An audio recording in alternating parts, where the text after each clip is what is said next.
I think when we are being gentle with ourselves, we have a sense of peace. Things may seem to flow. If things are seeming like, oh, they're not flowing, it's not working, I feel like I have to push or force or make something happen or make something work, then I think we're not being gentle with ourselves. How does one create peace when you are in a period or a chapter of difficulty or loss? The first being, be gentle with you, and then be gentle with all, and finally be the peace. And when you are experiencing a sense of discomfort, discontent, dis-ease, it's so important to be gentle with you. Being peaceful. Peace is inside of us. It really starts inside. And for me, it's checking whether or not I'm in alignment.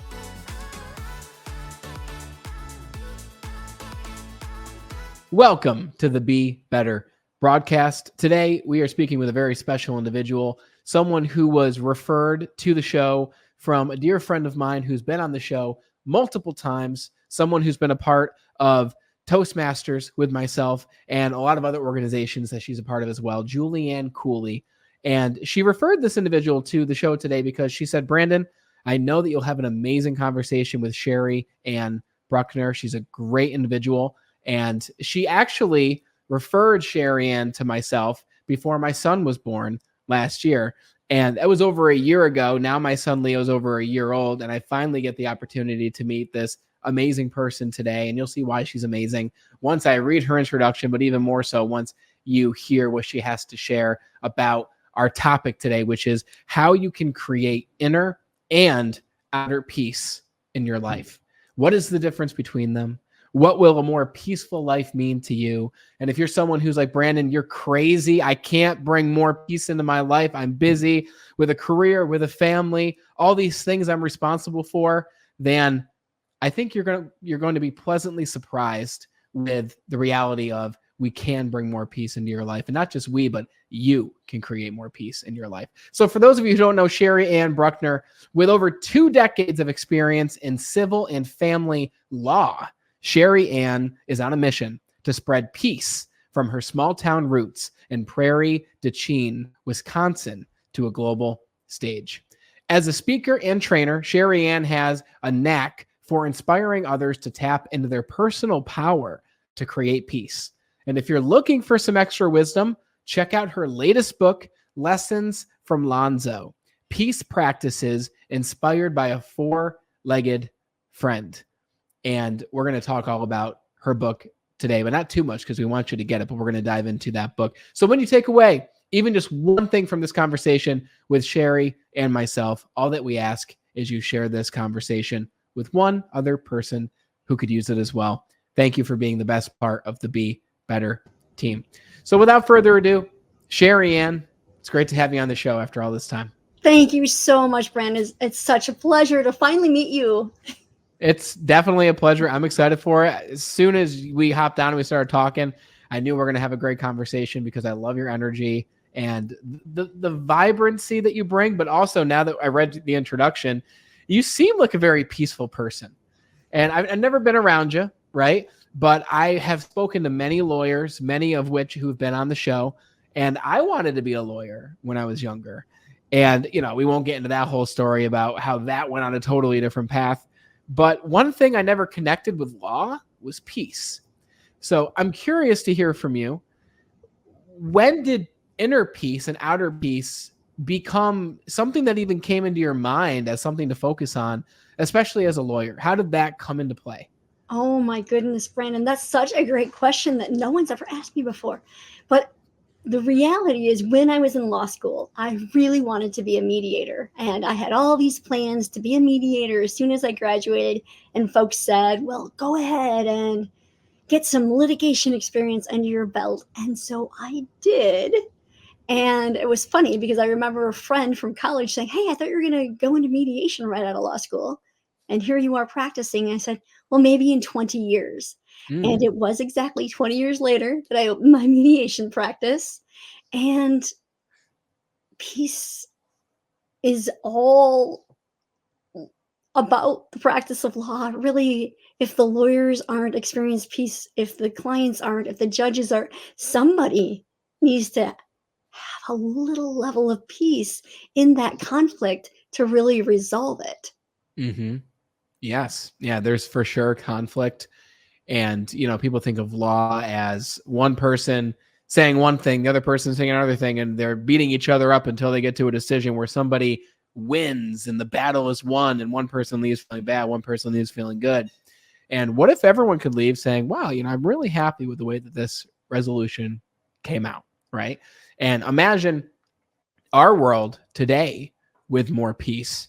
And if we've ever needed more peace in the world, I don't know what the world looked like before 1994, because that's when I came into it. But since I've been born, if the world ever needed more peace, then now is the time that we need more peace. So you say that you set a goal for yourself, which I want to talk to you about this concept you talk about of turning your vision into results. But before that, when did peace really become important to you? Was it something you read? Was it a time of your life where peace didn't exist and you said, I need to go seek this thing out? Like, when did it become important, or has it always been a part of who you are? I feel like it's always played somewhat of a role. So I grew up in a family where there was a lot of either silence or violence to resolve conflict. There was domestic violence going on, all sorts of stuff. And I remember sort of being the mediator as a fifth grader. Mm. And then I had these ideas of being a professional mediator. And then I got into the practice of law, and I feel like I got caught up in it. Like it was easy to get caught up in the litigation because it's kind of fun to cross examine someone. And then when you step back, you realize these are real people with real lives. And I remember driving from court one day, and, pretty early on, and as a lawyer, you figure out that these are real people's lives that are impacted. And no matter what's happening in the lawyer or courtroom world, these folks have to go home and live with the consequences of putting their conflicts on display and taking up all the dirt, really. And I remember driving home from court, and we won.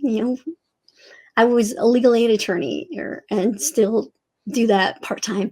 And so we take the cases where we feel like there's a good likelihood of success.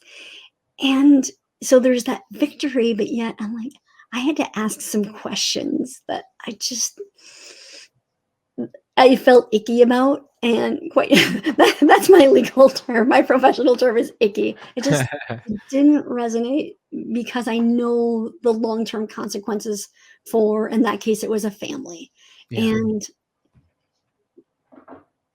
how do they go on? How do families, businesses, organizations go on when they've put all of this animosity on public display? And I see that, like, at least in mediation, is happening in a private context, and only a few people are hearing about it, and they can air their grievances and ideally come up with a resolution on their own.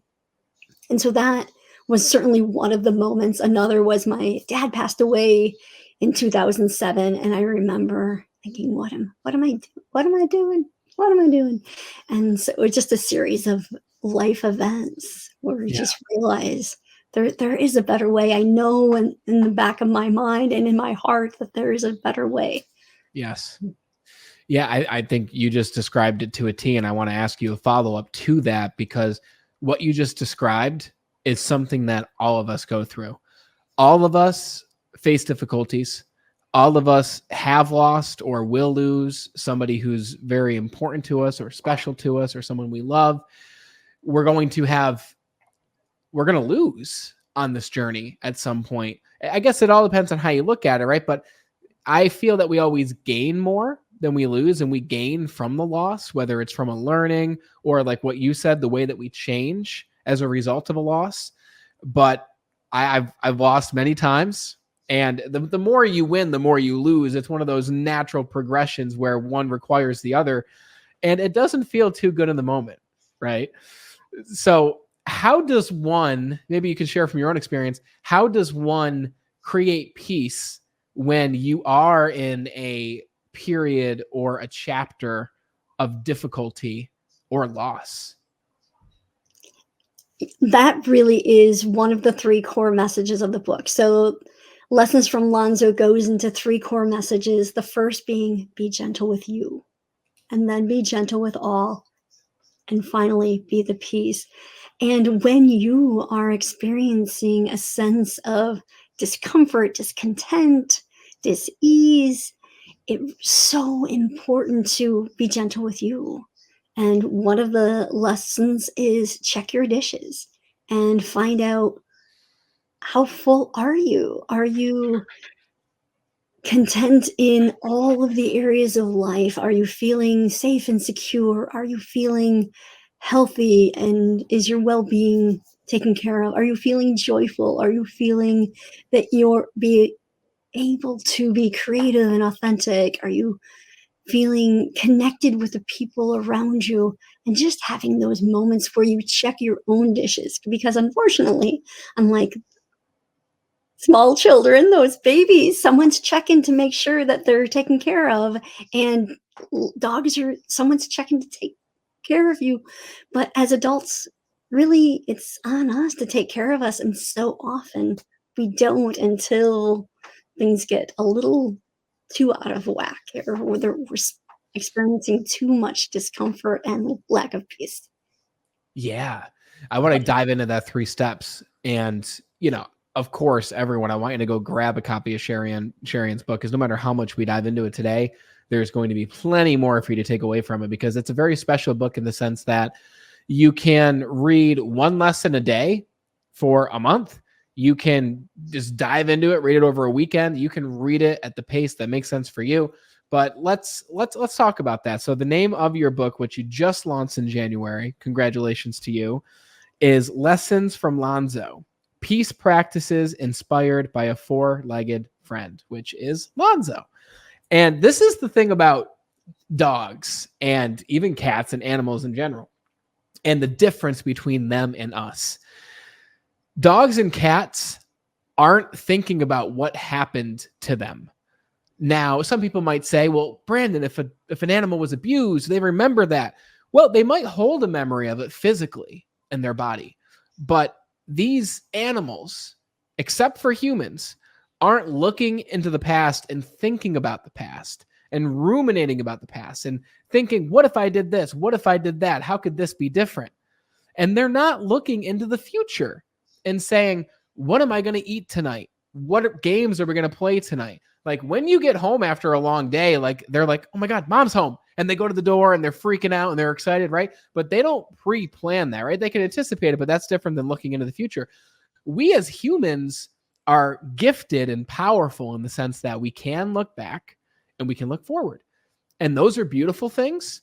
And they can also be things that hurt us, depending on how we go about the act. If we look at the past and ask ourselves, what could I have done different? Not to disparage myself, but to be gentle with myself and ask, what can I do to move forward from the lesson I learned from a mistake that I made or a difficulty that I had? Or we can look forward and we can feel anxious. You have a giant presentation coming up. You've got a difficult conversation coming up, maybe with a member of your team, which I know you mediate for teams, and we can talk about that too. Or you can look forward and you can say, I'm so excited for this event.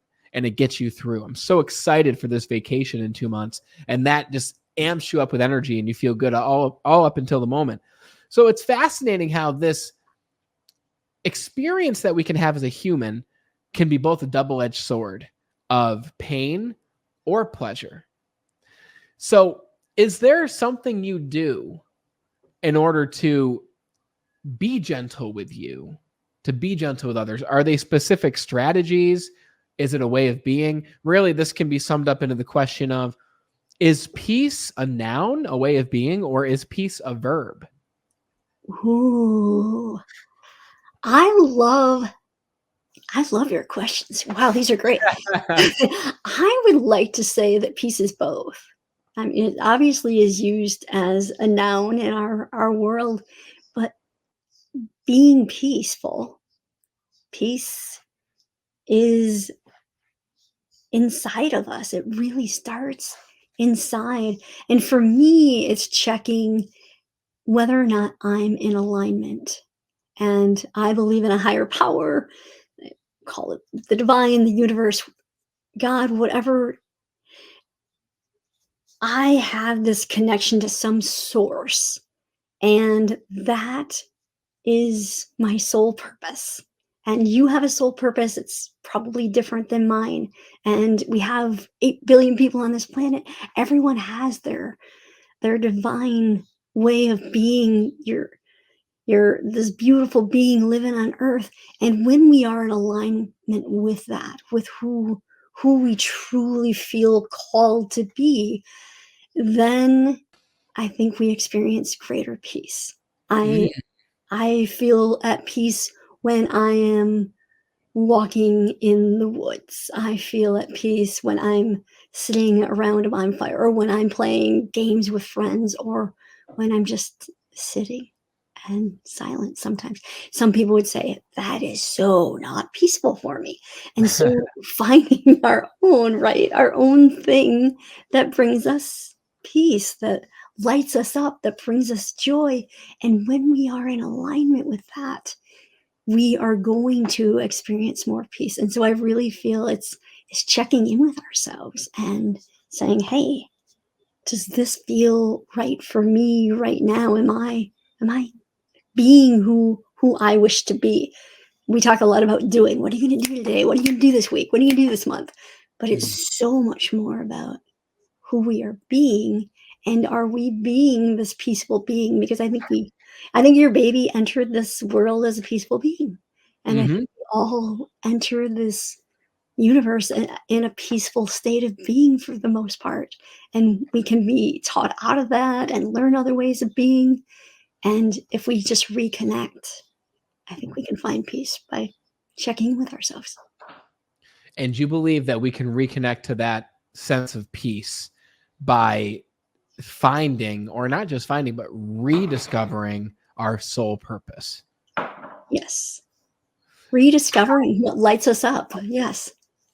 So it sounds like a question that has an obvious answer of how do you discover your soul purpose, but you'd be very surprised how many people even leave comments on these conversations with people who talk about purpose and find your passion and find your path. A lot of people have no idea what their soul purpose is. Like, have you spent time helping people to discover their soul purpose the way that you have been able to find your soul purpose? And if so, how do you do that? How does one find what that calling is for them? Because there's a lot of people who are lost. So how do you find it? I think sometimes it's through trial and error. I do a workshop called "Awaken Your Light: Design Your Path to Personal Peace," and it's my next book. And and I've done like weekend long retreats on "Awaken Your Light," and it really starts with, like I mentioned earlier, the figuring out your level of discontent in areas, and then I always invite folks to just close your eyes for a moment and imagine that it is 3 years from now.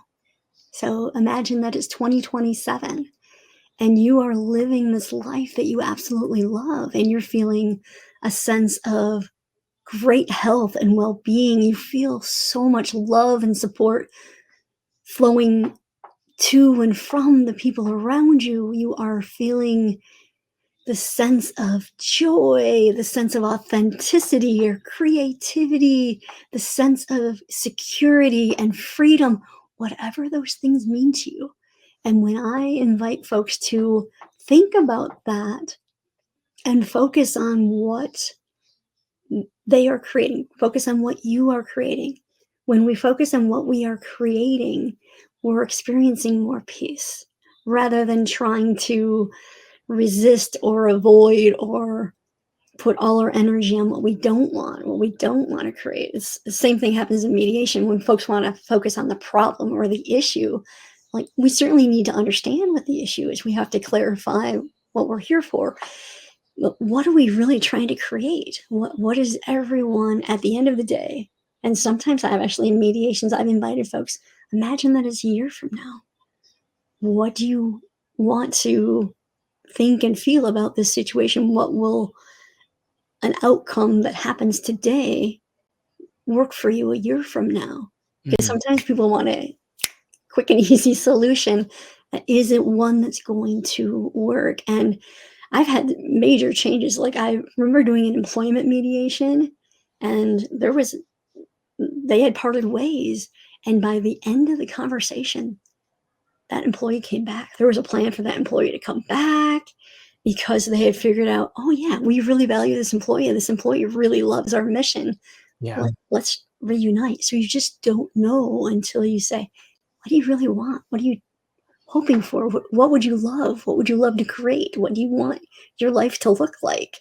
And then just have that willingness to take one step. It's not 100 steps at a time. It's just that, what can I do today?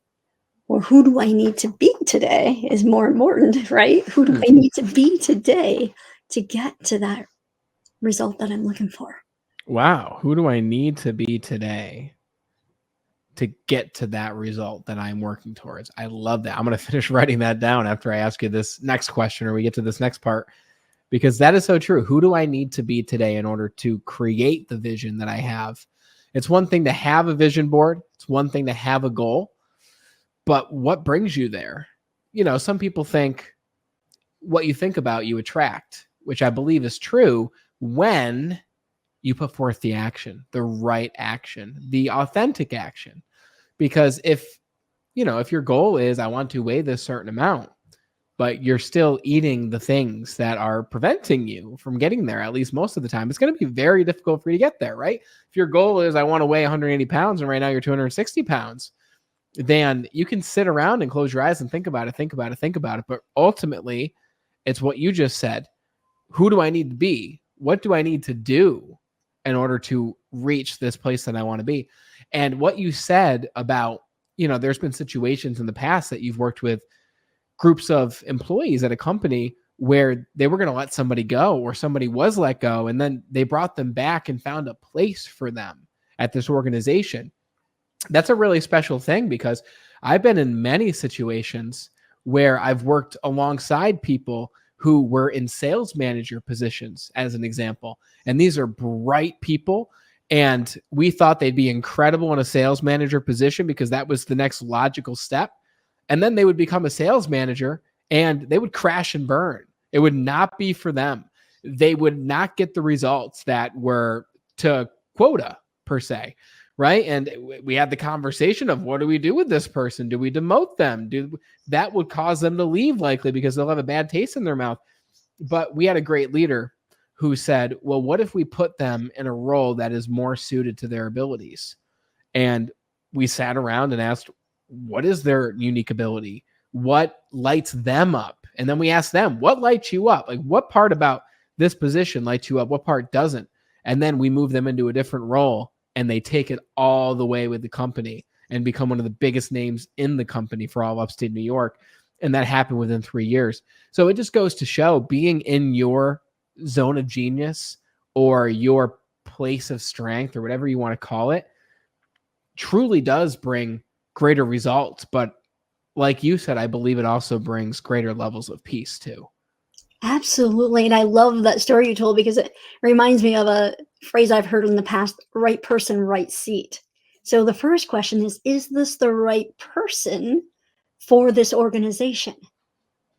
Are they in alignment with the missions and vision and values of the organization? Do they have some skill sets that match what are needed? Yeah. That's the first question. And then the second is, what seat would suit them best? Because we have some really, really wonderful human beings.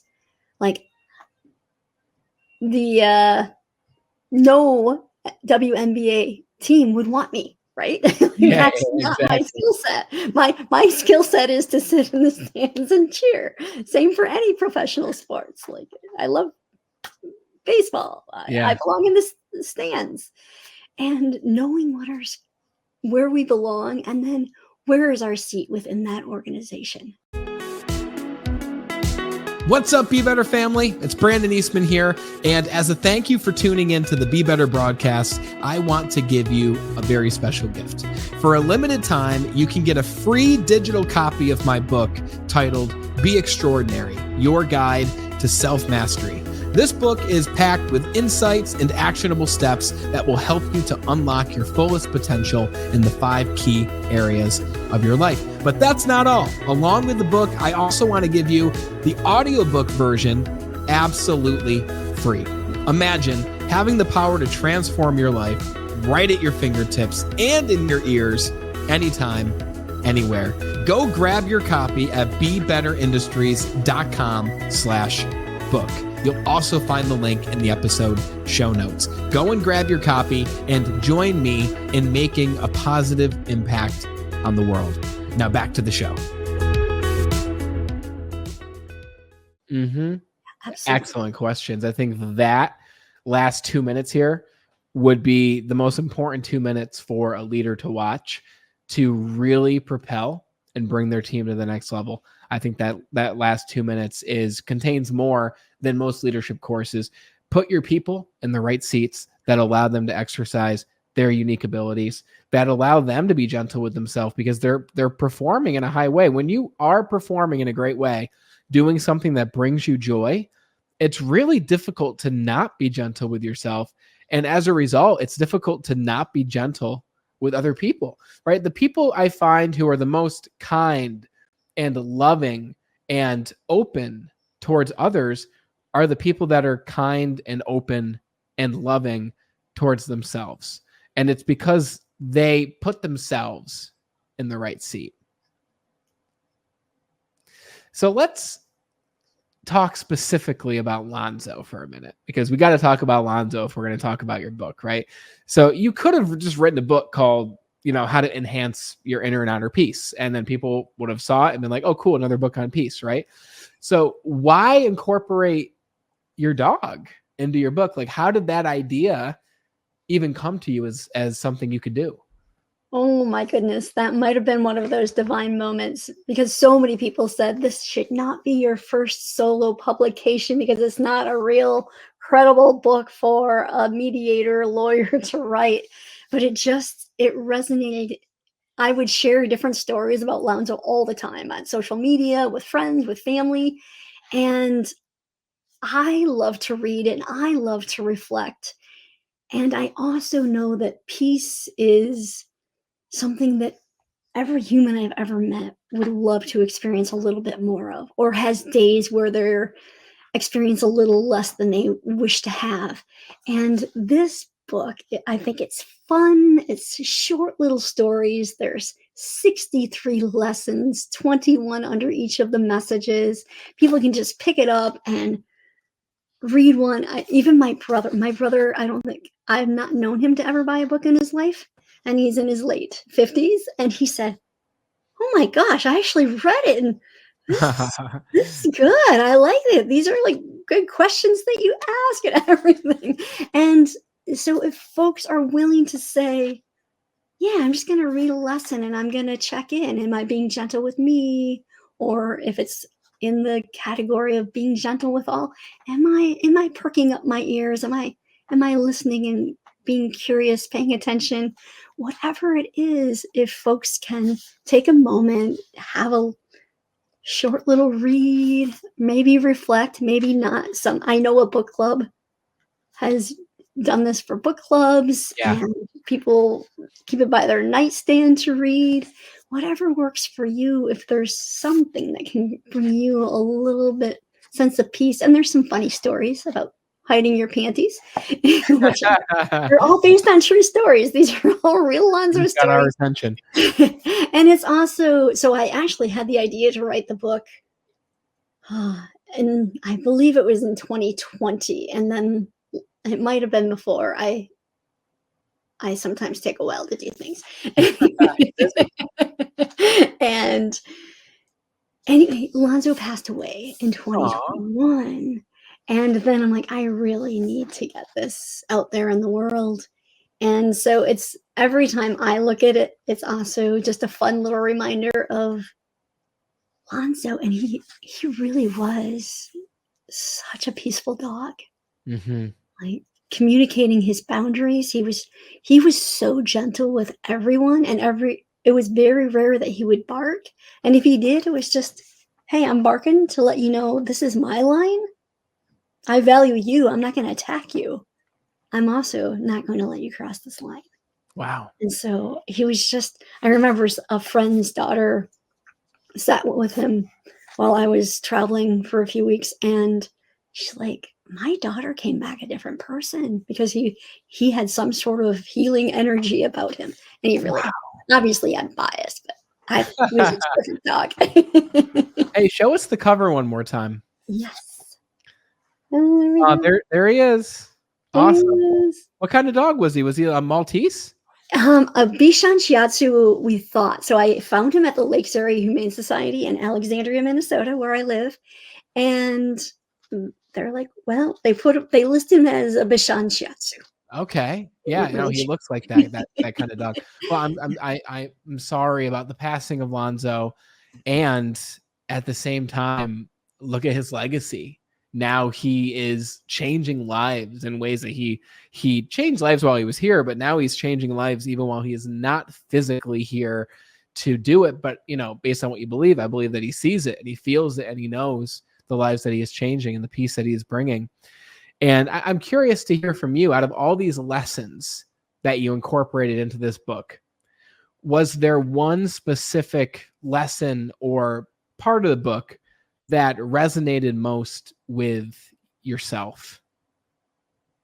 Oh, wow. I have not really thought about that. So many of the different lessons obviously resonate. I think the most important part, though, is the be gentle with you.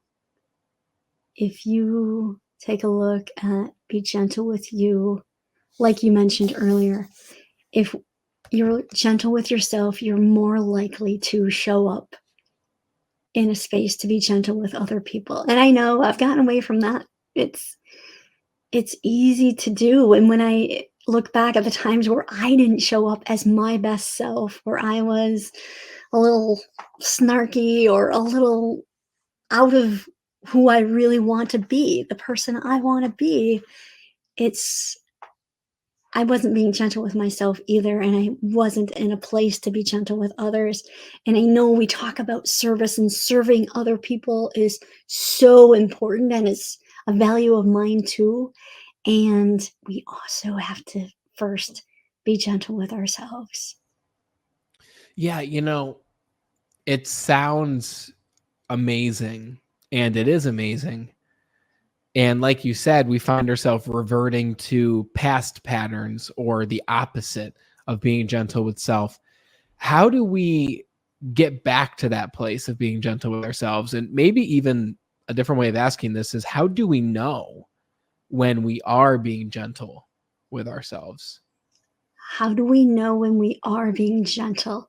I think when we are being gentle with ourselves, we have a sense of peace. Things may seem to flow. If things are seeming like, oh, they're not flowing, it's not working, I feel like I have to push or force or make something happen or make something work, then I think we're not being gentle with ourselves. This idea that we have to force or make anything happen, I don't think that's how our universe was created. I think that we're, like I mentioned earlier, created in a peaceful state. We are peaceful beings at heart.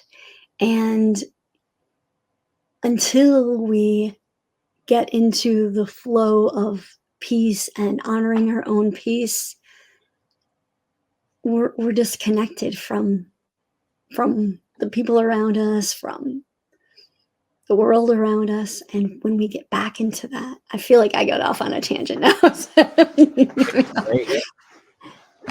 Do you think there's something specifically that people can do? And I know we already talked about something that people can do, which is to really discover what their sole purpose is. Is there something else that we can do, or not even do, but maybe eliminate and not do in our life that will help us to be more gentle with ourselves, to really kick off these 3 steps that you mentioned earlier? One of the things, it's not in this book, it'll be in the next one, is honoring our hours. We have 24 hours a day, and you multiply that by however many weeks or however many years, we have so many hours. And there are so many wonderful ways to spend our time on Earth. There's so many wonderful ways. And looking at your calendar carefully, and I'm a work in progress, right? I teach what I need to learn, right? So looking at my calendar, and I try to be mindful of looking at this week, are these things that either are of high value to me? I'm going to go to the gym because I value my health. I'm going to, and I didn't always. That was not something I did. I was taking care of other things, or thought I needed to be on that committee or part of that organization. And when I really pay attention to my calendar, and I have a Post-it with my core values on my computer. Like, Cool. am I spending time in alignment with my core values? Are these things leading to the life that I want to lead and the life I wish to create? And then I find that I have more time for the people I love. I'm doing the work that more aligns with my mission and self thought purpose on life. And just constantly, well, not constantly, it's maybe once a week, ideally once a week, sometimes once a year, just paying attention to how we're spending our time and honoring our hours. That's powerful. Yeah, that is so true, because honoring your hours is not even about looking at what you're doing during the day, but it's realizing that so many of us, including myself at many chapters of my life, I'm much better at this now. We don't even know where our hours are going. They just pass us by. We don't know we know our work schedule because someone else determines that for us, right? And this is why a lot of people may think that they want to be a business owner or an entrepreneur or something like that. And then they start it and they realize, no one's making my schedule for me anymore. This isn't exactly what I thought it was going to be. And they even work more than they were used to working in an unorganized, disorganized way. But imagine the power, and it might seem boring, but imagine how much more power you can bring to your life, how much more joy and certainty if you can look at your calendar and fill it in. Because many of us have very busy lives, but we have an empty calendar. And that busyness could be created by not knowing what's going to happen, when it's going to happen. So other people and things and outside circumstances that aren't a priority, or Facebook, emails, social media, find their way into our schedule, because since we didn't determine what our day is going to look like, other people and other things have now determined what our day looks like instead. Absolutely. We either design what our week, what our month, what our year is going to look like, or it just happens by default. And even sometimes when I design it, there's still some defaulting in there. Oh, yeah. But ideally, a little less and less, and a little more of what I am purposely choosing. Yeah. Yeah, think about how boring life would be if we knew everything that was going to happen, right? And if everything went to plan, that would seem like it would be monotonous. I don't know if I'd want to sign up for that life, but certainly having an idea of what we're going to do and accomplish. And again, going back to what you mentioned earlier, who do I need to be today in order to achieve this future vision? And I think that idea of future vision is so important. Who do I want to be in 2 years, 5 years, 10 years? And that will change. Like, I would never have guessed I'd be where I am now 10 years ago. I would not have guessed it. My goals were totally different. They were similar, but they've unfolded in a way that I never could have expected. But I would say that I'm very happy with who I am today because I created an intention. Because while the goal can change, while the intention can change, creating it is so important, because if you're not creating it, other people are going to create it for you. Absolutely. Yes. You have total control. Well, Okay, you get to you have choice. Yes, You have the freedom to choose as much as possible what your life looks like. for Yeah, sure. and to exercise that is so crucial. That's Yeah. awesome. And one of those things that you decided to do was to write this amazing book. So again, the name of Sherry Ann Bruckner's book is Lessons from Lonzo: Peace Practices Inspired by a Four-Legged Friend. Link is in the description to go grab a copy of Lessons from Lonzo. Go grab your copy, read it in the fashion that makes the most sense for you, whether it's a lesson per night for the next month or two, or go through it as fast as you want to, right? Go through it in the way that makes the most sense, because when you do, you'll awaken more peace in your life in a way that's authentic for yourself. So, Sherry Ann, where's the best place for people to not just contact you, but for people to follow you, so that when they do want to grab a copy of your next book, even, and see your progress, where can they follow your progress? You can find me on LinkedIn. It's at Sherry Ann Bruckner 4-piece. If you just look up Sherry Ann Bruckner JD, you should be able to find me on LinkedIn. And also, if you go to lessonsfromlonzo.com, that will take you to my website. And Awesome. you'll find all about the mediation and the coaching and consulting and the speaking and training.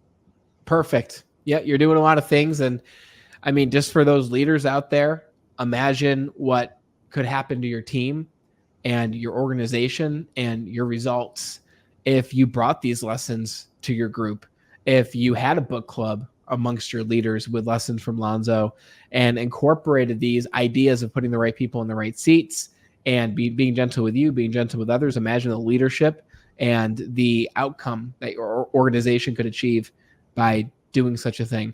So if that resonates with you, spark a conversation with Sherry Ann.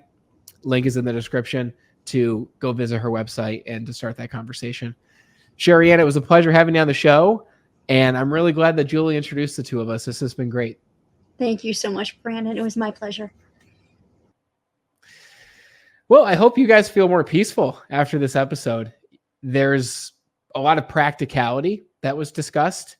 There is a lot of philosophy about what peace even is. Is it a verb? Is it a noun? Sherry Ann says it's both. I'm curious to hear what you think. Let us know in the comments what peace means to you, if it's a verb, noun, when you feel at peace. And you have a 3-step process in order to awaken more peace in your life. Be sure to go grab a copy of Lessons from Lonzo: Peace Practices Inspired by a Four-Legged Friend. Link is in the description to go check that out. Links are also down there for Sherry Ann's website and her LinkedIn. And if you found value, if you enjoyed this conversation today, then please share this show with just one other person who could use it as well. You are the main reason that our show has grown the way that it has over the past 3 years, because you are the best part of the Be Better team. Thank you so much for watching and listening. And until we talk again next time, continue to be better.